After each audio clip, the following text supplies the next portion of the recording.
Yo, what's good with y'all, man? It's Repercussions, and today we about to be talking about some hoops, man. Or something like that. I mean, you see the title of today's video, bro. We're gonna be speaking briefly on this Draymond Green and Jordan Poole situation, whether this situation is really repairable. Now, if you look at the Warriors contract situation between Draymond and Wiggins being in his contract year, Jordan Poole being his contract year, the fact that Tyler Hero just got paid 130 mil. Draymond stating in his podcast that he believes that he is a max contract player, and he has a player option going into the following season after the upcoming season. Yeah, you could just imagine there's a lot of questions in the front office and just in contract talks about who's really coming back and who's worth what. So with Jordan being one of the young promising stars coming up in this league and potentially even, taking Draymond's spot out of that big three, to be honest with you, honestly, bro, there's no telling how Draymond really could feel about that. Now, this isn't the first time that Draymond has really ran a star out of town. Now, I'm not saying that that'd be his intention when it comes to these situations at time, but we do remember the whole KD situation and what was said on the bench, and which was the driving force in KD wanting to leave Golden State in the first place. And it was from Draymond's emotions, man. The crazy thing is that as much as I respect Draymond as a player and how much he contributes towards winning for this franchise, it almost seems as if he lets his emotions get in the way of what's better for the team in certain moments. And don't get me wrong, we're all human. We all have moments where we fuck up and might not be in our best interest for the long term, you feel me? But at the same time, when it comes to Draymond's incidents, it seems like it all stems from one common denominator, and it's all from basketball, you feel me? Now, I don't know what happened between him and Poole, what was said. Obviously, when I covered it a tiny bit in my Western Conference video, which is my last video, check that out for me, shameless plug shit, facts. But with that being said, when I covered it a little bit at that time, it did come out that it was about a fight, and I did see something about it being a punch thrown, but I really didn't want to speak on the punch just for the simple fact that I didn't know if the media was gassing it or not. But now that the video is already out and it's already out and about, these niggas got physical, you feel me? And especially that it was Draymond throwing the first punch, I just find it hard to imagine that Jordan Poole had said anything that warranted getting punched in the face like he was a nigga in the streets. Now, there's obviously a bunch of conflicting opinions about this, and there is just a consensus idea that Draymond is in the wrong for this, which I completely agree with. But in the same token, I'm from the Bronx, bro. Like, I've seen niggas fight out of pure boredom. I don't really think that this is the end-all, be-all of the Warriors dynasty or their future or whatever the case may be. However, I do believe that Draymond will find himself questioning his future on this team past his player option year. In the open market with other teams, I don't downplay the fact that he'll find a contract on another team, or if another team will give him another deal or whatever. But it's common knowledge to know that Draymond's weaknesses and strengths are best used in a Golden State's motion offense. And, want him being one of the best defenders of all time, to be honest with you, will always get him a contract on another team. And he'll always be of use, to impact winning on another team. But I don't think that his production warrants some of the actions he's done to the stars on these other teams, especially when it came to KD. Like, I was damn near on the brink of three-peating and could have went on to win more championships had he stayed. Now with this Jordan Poole incident, not only is he a younger star, obviously the ceiling of KD is crazy, but he looks damn near like a clone of like Curry at times, you feel what I'm saying? And now it's like Draymond's feeling intimidated by this guy's come up. It's like, even if he was being a little braggadocious at practice, did it really warrant a punch? Feel me? You got to think these guys have played basketball together for 4 years at this point.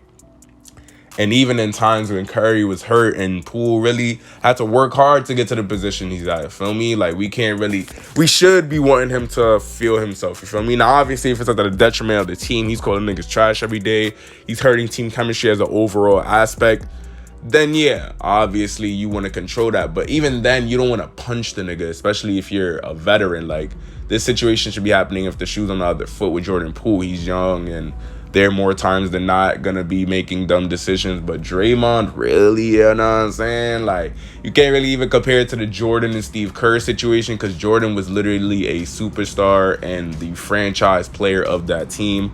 Draymond, despite his impact and his importance on this Golden State roster, he is damn nowhere near a Jordan. And you could even argue that Jordan Poole is the better player.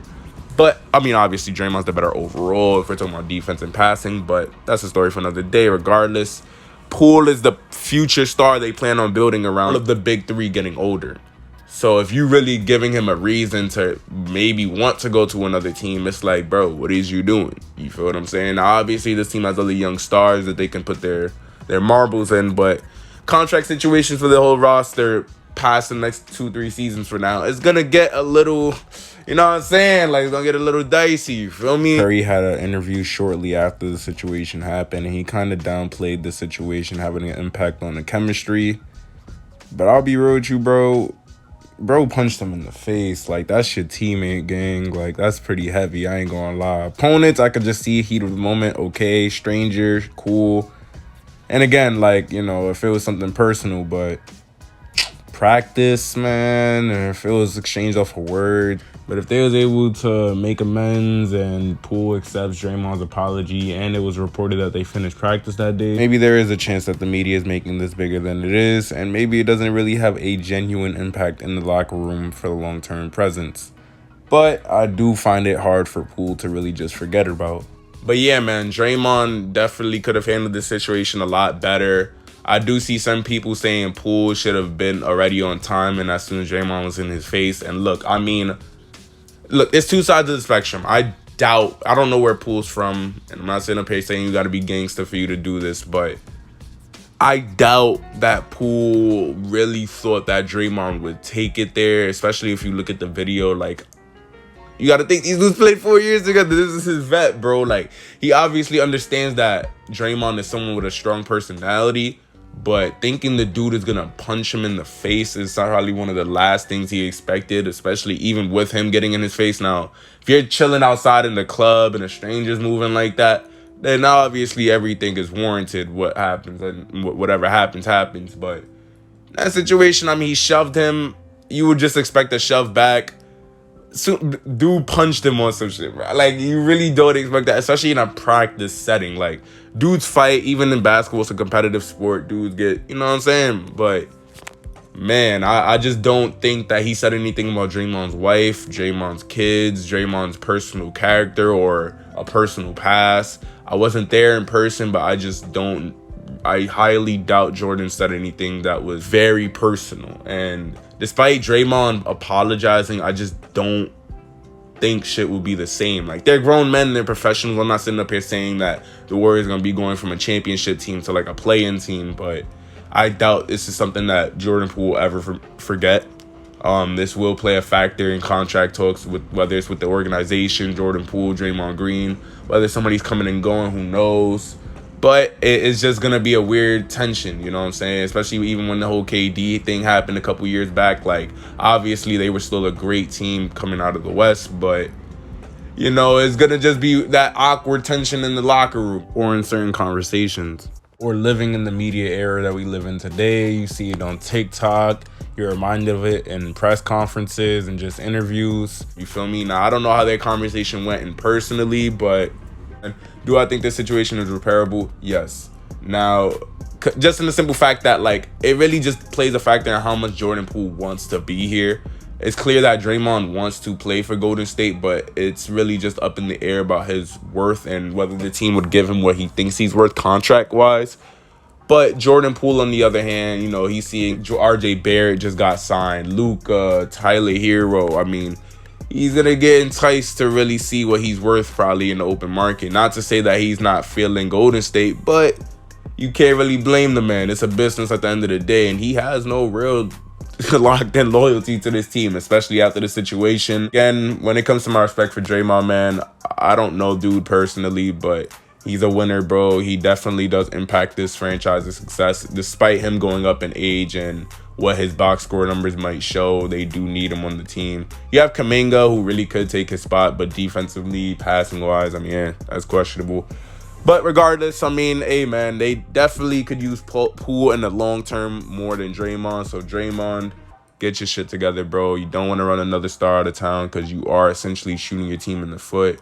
Even when it comes to these playoffs, man, in the past couple of years when he kicked dude in the balls, and then even like, you know, when he just last year when he fucking took Brandon Clark out of the sky, he got suspended in the 2016 finals. It's just, we expect this out of Draymond, but at the same time, he just has to do a lot better of a job of controlling it. It gets tiresome. Some of his decisions genuinely impact in-game situations or off-the-court things with stars on the team, especially with his age in this league and the example he is setting for the younger players on this roster. He's not their father at the end of the day. I'm not placing all that responsibility of him.